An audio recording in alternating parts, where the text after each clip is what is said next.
Bismillahi wa bihi badana walau abadna khairuhu masyaqina ya habada rabawahu badina wa abadan muhammadun hadina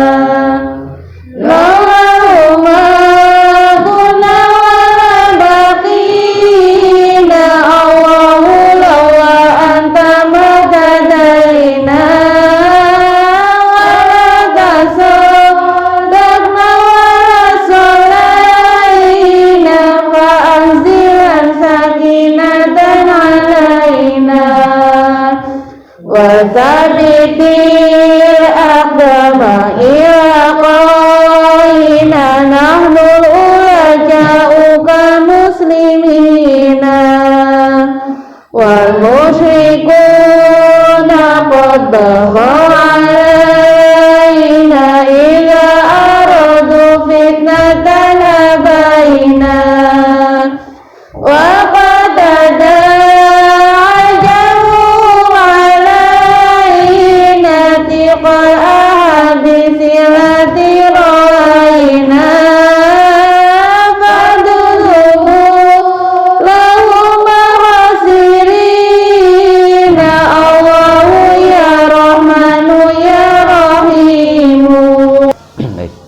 Assalamualaikum warahmatullahi wabarakatuh. Waalaikumsalam warahmatullahi wabarakatuh. Nahmadukallahumma kama amartana an nahmad wa nusalli wa nusallimu ala sayyidina Muhammadin wa ala alihi wa ashabihi wa tabi'in amma ba'du. Ibu-ibu semuanya, para ustadzah TPQ Baitul Jannah, alhamdulillahirabbil alamin, kita bisa berjumpa kembali untuk melanjutkan ngaji kita. Pada kesempatan kali ini kita sampai pada surah Al-Kafirun. Silahkan dibuka surah Al-Kafirun. Kali ini akan saya jelaskan lebih detail, lebih terperinci. Saya baca ayat per ayat lalu saya jelaskan. Nanti setelah sampai akhir baru kita baca bersama-sama. Saya mulai dengan basmalah. Dengarkan baik-baik. Bismillahirrahmanirrahim. Perhatikan pada lafaz basmalah. Di situ kita dapati ada huruf sin sukun. Pastikan ketika kita mengucapkan huruf hijaiyah dalam keadaan sukun, makhraj dan sifatnya itu terasa. Di antara sifatnya huruf sin adalah dari segi nafas mengalir. Jadi nafas tidak boleh ditahan. Dari segi suara juga mengalir. Dari segi nafas mengalir namanya hamas. Dari segi suara mengalir namanya rohwah. Tambah lagi sin ada bunyi desisnya. Jadi alirkan suaranya. Bismi, bismi. Contoh yang putus. Bismi. Nafas masih mengalir tapi suara yang putus. Jadi lepaskan saja. Bismillahirrahmanirrahim. Pada lafaz rahma, ro fathah dia huruf tebal. Kemudian setelahnya ha huruf tipis. Tebalkan yang huruf tebal, tipiskan yang huruf tipis. Biasanya yang tipis ke bawah tebal atau tebal ke bawah tipis. Kita mulai ayat yang pertama. Perhatikan baik-baik. Semuanya memperhatikan saya. Qul ya ayyuhal kafirun. Kita mulai dari kul. Huruf lam sukun, cara bacanya ada dua macam. Ada kalanya dia idgham, ada kalanya idhar. Idgham artinya lam sukun tidak dibaca tapi dileburkan. Kapan itu? Ketika lam sukunnya bersama dengan alif, lalu setelahnya huruf samsiah. Nah, di situ lam sukunnya cara bacanya idgham ke huruf samsiah setelahnya. Apabila lam sukunnya tidak dalam kondisi seperti saya jelaskan tadi, berarti dia dibaca idhar. Dalam ilmu tajwid kita mendapati nama idhar itu ada idhar qamariyah, ada idhar halki, ada idhar wajib, ada idhar safawi. Kalau idhar qamariyah itu pasti yang dibahas adalah lam sukun. Kalau idhar halki nun sukun, idhar wajib nun sukun, idhar safawi mim sukun. Antara lam, nun dan mim ini ada kesamaan sehingga namanya sama-sama idhar. Samanya di mana? Bahwa dari segi suara mereka punya sifat yang disebut dengan tawassut atau istilah lainnya bainiyah. Jadi dari segi suara itu mereka dibaca jelas idhar, pengertiannya itu tidak memantul. Ingat ya. Jadi pengertian idhar jelas itu bukan jelas berdasarkan pendengaran. Jadi jelas itu ada pengertiannya, satu tidak memantul. Sehingga sejelas apapun kalau itu memantul itu belum idhar. Yang kedua, idhar dikatakan benar itu kalau suaranya tidak putus atau suaranya tidak ditahan. Perhatikan pada huruf lam. Contoh yang memantul, kule, kule, berarti ada bunyi pantulan. Kemudian contoh yang bunyinya putus, kul ya, berarti bunyinya putus. Bagaimana yang betul? Alirkan suaranya, jangan sampai putus. Alirkan, namun juga jangan terlalu panjang atau terlalu lama. Saya ulang. Qul ya ayyuhal kafirun. Ya ayyuha. Di situ adalah bacaan mad jaiz munfasil. Alasannya adalah terdapat mad tabi'i, gitu saja ya. Bertemu dengan hamzah di lain kata atau di lain lafadz. Yang mana mad tabi'inya? Betul sekali. Jadi ya yang di situ tertulis fathah tegak itu aslinya ya, fathahnya miring, kemudian ada alifnya, begitu ya. Kemudian setelahnya itu ada hamzah, namun alifnya kemudian ditiadakan untuk menunjukkan bahwa ada huruf madnya, fathahnya kemudian dibikin tegak atau ada yang menyebut pakai alif khonjariyah. Ya. Ada bacaan mad jaiz munfasil. Mad artinya memanjangkan bacaan, jaiz itu artinya boleh. Maksudnya boleh itu bahwa bacaan panjangnya itu ada beberapa pilihan. Dibaca dengan panjang normal hanya mad tabi'i juga boleh, dibaca sampai 2,5 alif juga boleh. Jadi jaiz itu boleh pilih yang mana, begitu ya. Kemudian munfasil itu artinya itu terpisah. Jadi aslinya itu antara huruf mad dan hamzahnya itu tidak berada di satu kata atau satu lafadz. Beda dengan yang mad wajib muttasil. Saya ulang sekali lagi. Qul ya ayyuhal kafirun. Perhatikan pada kafirun. Cara wakof yang paling banyak adalah dengan iskan atau taskin, yaitu dengan mensukun huruf yang terakhir.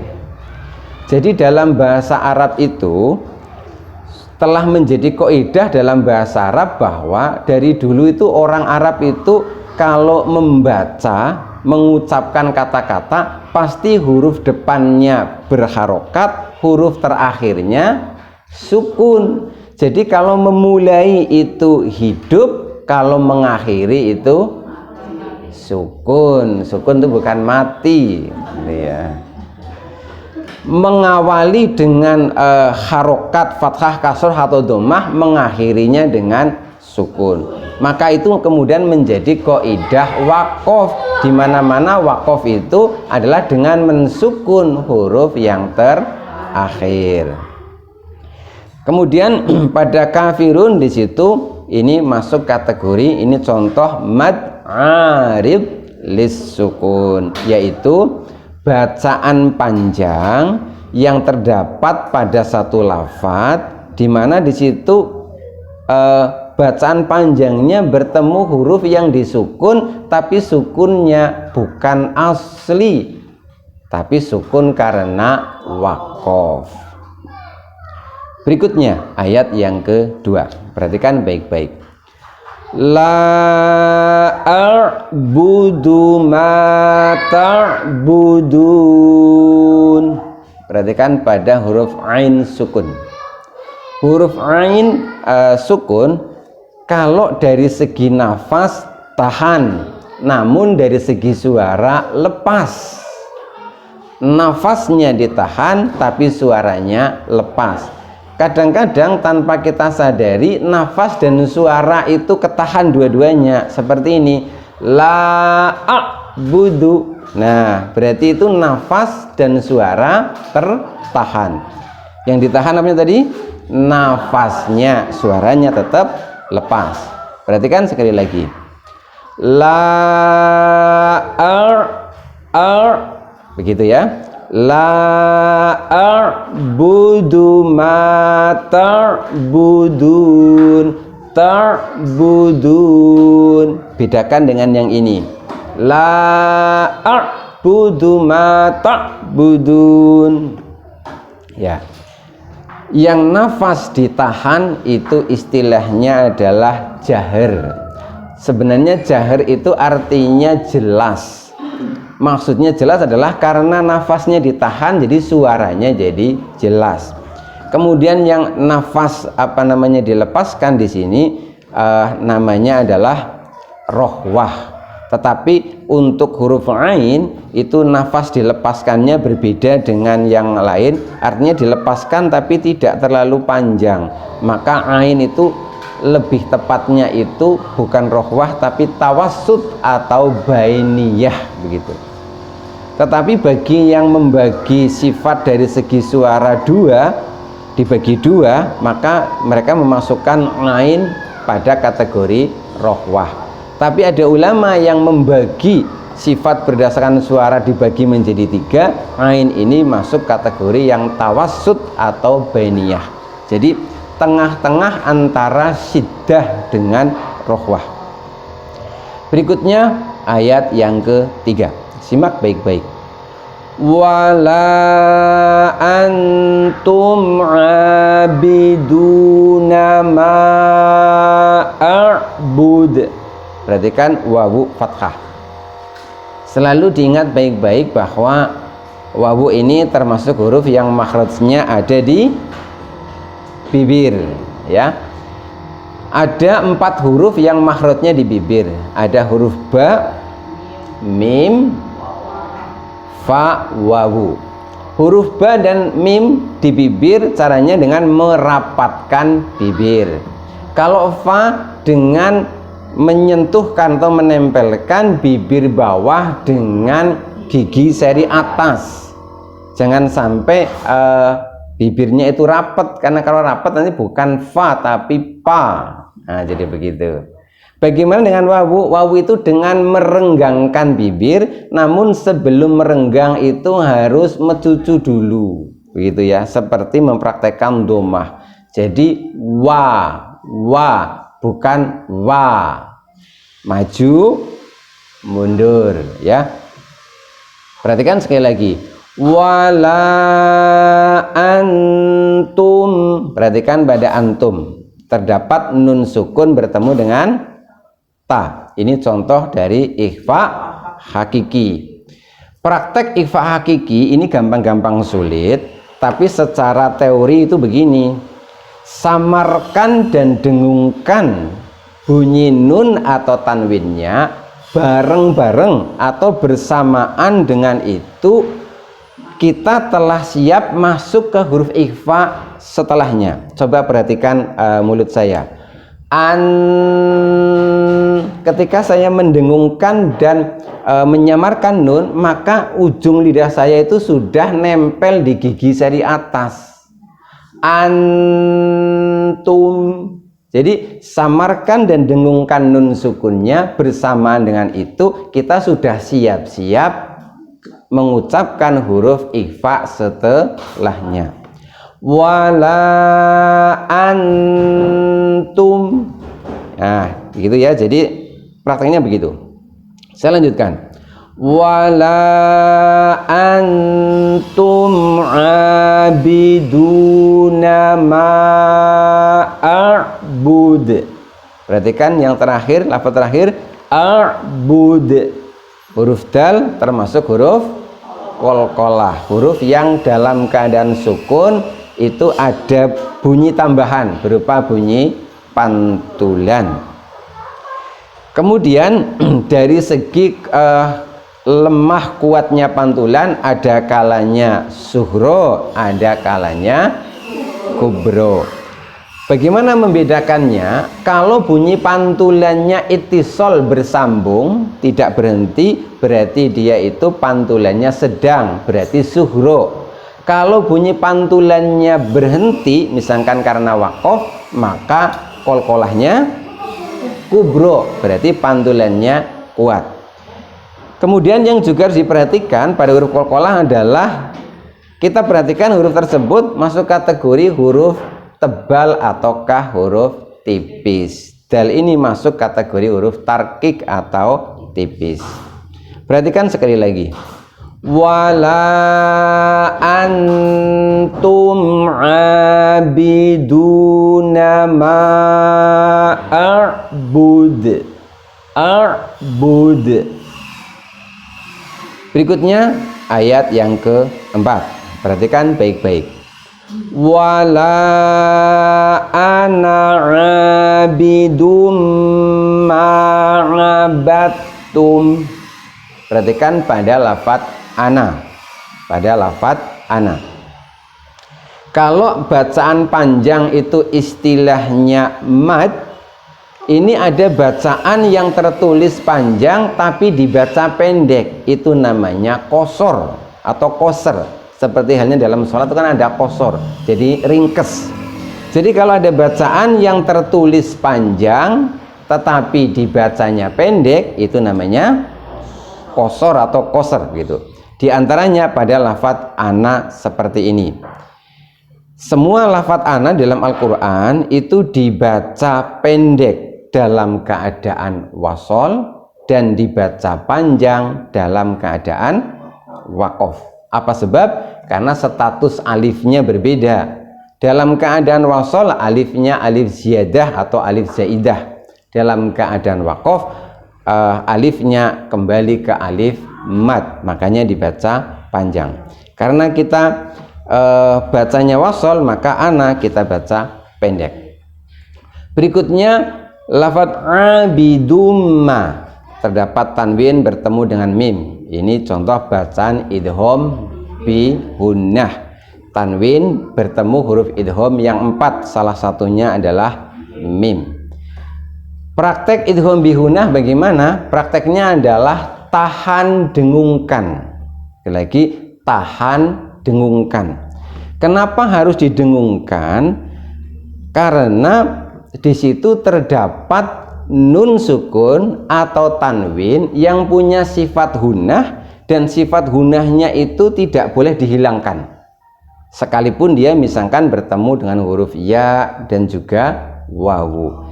Jadi kenapa harus didengungkan? Karena di situ ada nun sukun atau tanwin yang diidghamkan. Walaupun telah diidghamkan, tapi sifatnya masih tetap ada. Tahan dan dengungkan. Berapa lama kita menahan dan mendengungkannya? Selama kurang lebih 3 harokat. Kemudian berikutnya nabattum. Terdapat huruf dal sukun bertemu dengan huruf ta. Ini contoh dari idgham mutajanisain, yaitu 2 huruf yang sama makhraj namun berbeda sifat. Huruf dal dengan ta sama makhrajnya, sama-sama di ujung lidah, tapi sifatnya berbeda. Dal punya sifat qalqalah, ta tidak punya sifat qalqalah.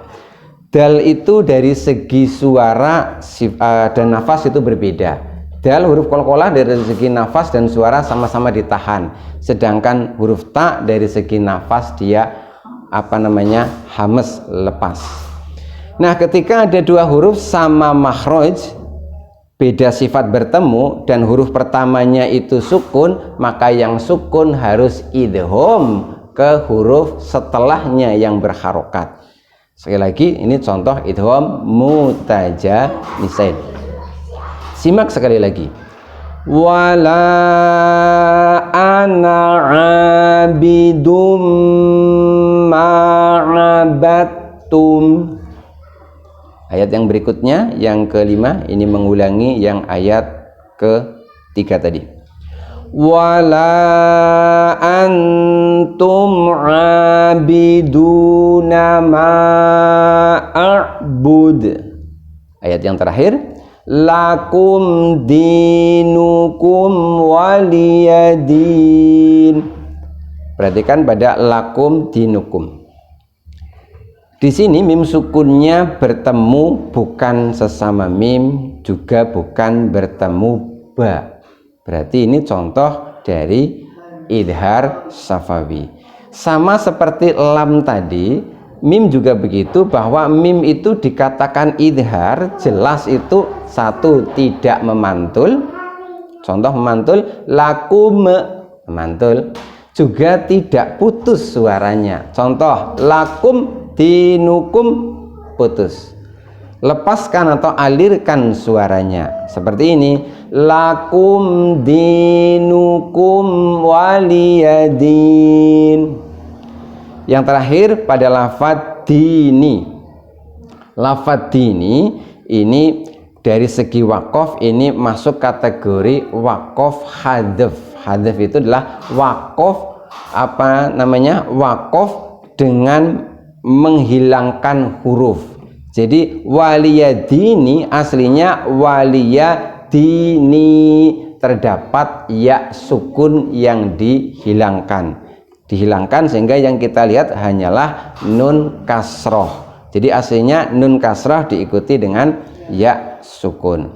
Dalam keadaan waqaf huruf ya sudah tidak ada, maka yang dihitung huruf terakhir adalah nun kasrohnya, maka nunnya kemudian disukun.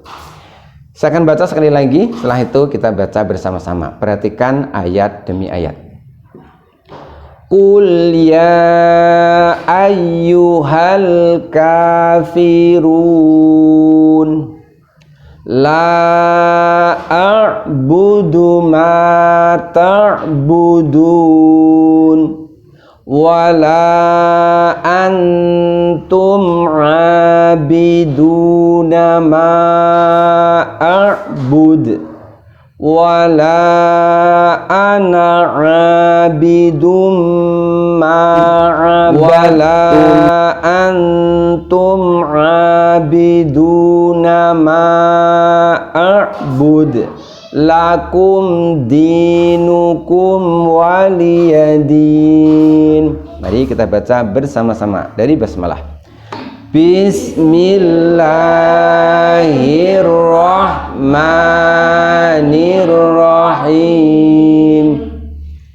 Qul ya ayyuhal kafirun la a'budu ma ta'budun wala